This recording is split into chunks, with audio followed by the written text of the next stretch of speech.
Hello students, चलिए start करते हैं। एक्सरसाइज 1.1 का क्वेश्चन नंबर 5 देखते हैं क्या है। Check whether the relation R in R defined by R equal to A comma B such that A less than equal to B cube is reflexive, symmetric और transitive. हमारे पास एक relation दे रखा है ए और बी का, जिसमें ए की वैल्यू क्या है, less than equal to B cube है। इसको हमने चेक करना है क्या ये रिफ्लेक्सिव, सिमेट्रिक और ट्रांजिटिव है या नहीं है। तो उसके लिए क्या करना है हमें, सिंपल पहले हमें पेयर बनाने हैं अपने रिलेशन के। तो रिलेशन क्या दे रखा है हमें, a comma B such that a की वैल्यू जो है less than equal to B cube दे रखी है हमें। ये रिलेशन है, इससे पेयर बनाते हैं बच्चों। तो रिलेशन के अंदर पेयर क्या क्या बनेंगे, ध्यान से देखो। जब ए की वैल्यू 1 हो तो बी की वैल्यू भी 1 हो सकती है या नहीं हो सकती है। ध्यान से देखो, 1 का अगर क्यूब करूं मैं, यहां पे ए की वैल्यू 1 ले ली, लेस देन इक्वल टू 1 का क्यूब, तो ये 1 इक्वल टू 1 की कंडीशन को तो सेटिस्फाई कर रहा है। तो ए की वैल्यू 1, बी की वैल्यू 1 हो सकती है। तो ए बी की फॉर्म में 1,1 पॉसिबल है।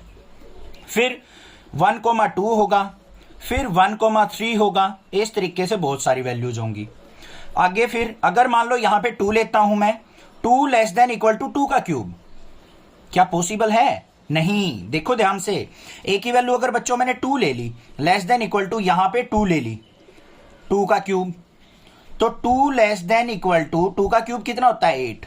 तो 2 तो लेस देन इक्वल टू 8 हो ही नहीं सकता, होगा यहां पे तो ट्रू हो गया। ये 2 क्या हो गया, लेस देन इक्वल टू 8 हो जाएगा, वो गलती से कहा गया। बट अगर मैं यहां पे ए और बी की फ्रैक्शनल वैल्यू ले लूं बच्चों, तो यहां पे देखो वैसे पॉसिबल वैल्यू क्या हो सकती है, 2,2 हो सकती हैं, 2,3 हो जाएंगी। इस तरीके से वैल्यू चलेंगी, ठीक है, कोई दिक्कत नहीं है।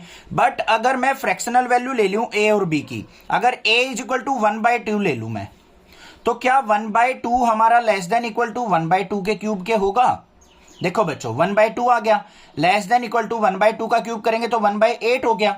तो ये वैल्यू क्या आ जाएगी, 1/8 है। जिसका डिनोमिनेटर बड़ा होता है उसकी वैल्यू उतनी ही कम होती है। तो ये कंडीशन क्या हो गई, रॉन्ग।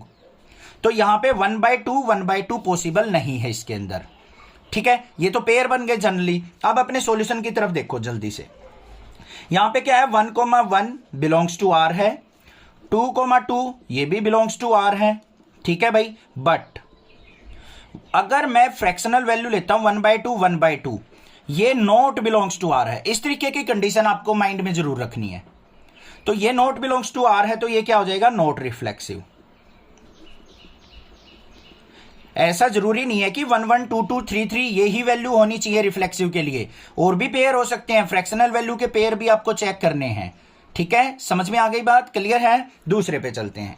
दूसरी कंडीशन क्या है यहां पे, अगर मान लो आपके पास दे रखा है 1,2 बिलोंग्स टू आर, ये 1,2 क्या है, रिलेशन से बिलोंग करता है। तो 2,1 भी हमारा क्या होना चाहिए, बिलोंग्स टू आर होना चाहिए।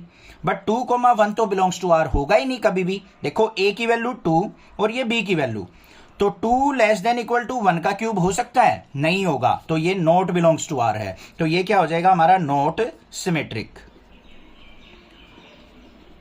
ये भी क्लियर हो गया। थर्ड पॉइंट पे चलते हैं।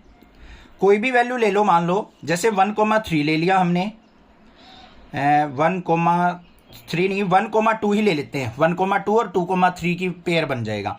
1,2 बिलोंग्स टू आर है और 2,3 बिलोंग्स टू आर है, ठीक है बच्चों।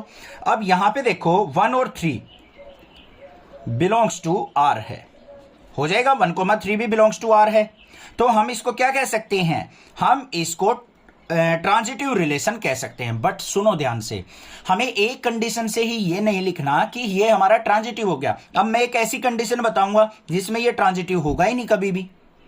कैसे, देखो ट्रांजिटिव के लिए सिंपल सी बात होती है, a comma b belongs to R होना चाहिए, b comma c belongs to R होना चाहिए, और फिर ए और सी भी हमारा क्या होना चाहिए, बिलोंग्स टू आर होना चाहिए। अब मैं यहां पे ए की वैल्यू ले लेता हूं 10 और बी की वैल्यू ले लेता हूं 3 और सी की वैल्यू ले लेता हूं 2, तो ये कंडीशन सेटिस्फाई करेगी ही नहीं। देखो ध्यान से, ए और बी तो सेटिस्फाई कर रहा है, 10,3 जो है बिलोंग्स टू आर हो जाएगा। मतलब 3 का क्यूब करेंगे तो 27 हो गया, 27 10 से ग्रेटर होता है, ठीक बात है। फिर 3 और 2 का पेयर भी हो जाएगा बिलोंग्स टू आर, ये भी ठीक बात है। 2 का क्यूब करेंगे 8 हो गया, 8 जो है 3 से बड़ा है, ये भी ठीक है।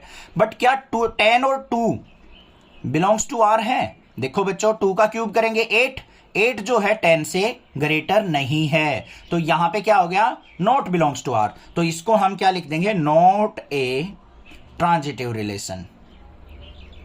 ट्रांजिटिव रिलेशन, ये क्वेश्चन इंपॉर्टेंट है, थोड़ा ध्यान से करना है आपको। ठीक है, समझ में आ गई बात। इस तरीके की कंडीशंस आपको माइंड में रखनी है कि ऐसा भी पॉसिबल हो सकता है जिससे हमारा फंक्शन क्या है, एक कंडीशन से तो ट्रांजिटिव लग रहा है, बट दूसरी अगर ऐसी कंडीशन हो, बड़ी वैल्यूज हो, तो उसमें हमारा रिलेशन ट्रांजिटिव नहीं है, तो ये कभी भी ट्रांजिटिव नहीं होगा। मतलब मान लो 10 वैल्यूज पे हमारा ट्रांजिटिव है, एक पे नहीं है ट्रांजिटिव, तो पूरा फंक्शन वो ट्रांजिटिव नहीं कहा जाएगा। समझ में आ गई बात, क्लियर है? अब कोई भी डाउट हो तो आप मुझसे पूछ सकते हैं, अदरवाइज चैनल को सब्सक्राइब कीजिए। एक बार इंट्रोडक्शन वीडियो जरूर देखिए, आपको रिफ्लेक्सिव, सिमेट्रिक और ट्रांजिटिव सारे डाउट क्लियर हो जाएंगे। Thank you students for watching your channel. Next class is